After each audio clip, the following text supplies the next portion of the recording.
on that song. And he was recording him that day. Oh, yeah. And I came out, and I didn't want to disturb him because I figured this was possibly my only chance in life to talk to the man, you know, and try to make a good impression. And I wasn't going to try to do it under the circumstances of a big session going on in there. So I was going to wait ever how long it took for him to come out the door. I talked to him, and I stood there. I stood there for hours and hours and hours. And it was in July, so it wasn't, you know, comfortable weather. And they'd take breaks, you know, from time to time. Mm-hmm. And when they did, all the musicians came outside to smoke. Oh, okay. And they got to noticing I was standing there at the door where they came out, you know. Yeah. And, of course, Owen never did come out, but they got to noticing that I was there. And they said at one point, I remember one of the musicians, they were all 18 musicians who I later, you know, worked with a lot of years. But I remember, and I was young back then. Yeah. And I remember one of them, I can't remember who it was now, told me, he said, look, won't you go on in there? You've been out here all day. We're on break. Yeah. And I said, oh, well, you know, that's all right. I'll wait. I don't want to bother him, you know, because I figured, you know, that eventually he had to come out. So when he did come out, I had it all planned what I wanted to say to him, you know. I told him who I was, what I was doing now, what my experience was, in as quick of a time I figured I could, you know.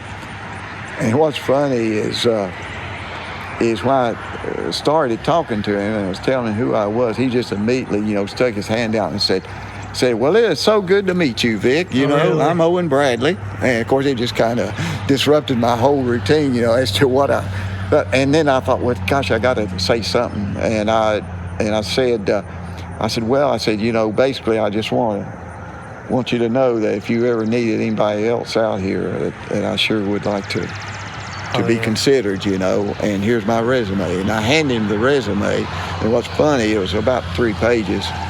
It was a windy day, and as I handed it to him, I let go of it too quick, and it started did it really? Blowing away. Well, I scampered, not far, but, you know, enough to try to pick it up off the ground, bring it back to him. I gave it to him, you know. Man. And I was leaving, you know, I thought, well, I screwed that up, I guess.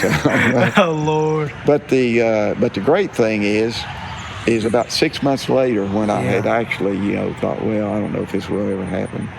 And I was pretty well, you know, resigned to the fact that, I just hope I get something somewhere started. His secretary called me and said, Mr. Bradley wanted to know if you was still interested in coming out and working at the studio. Man. He's getting ready to put in a bunch of new equipment. So I went out and talked to him. He's putting in a new API console to replace the 8-track console that was being used, you know.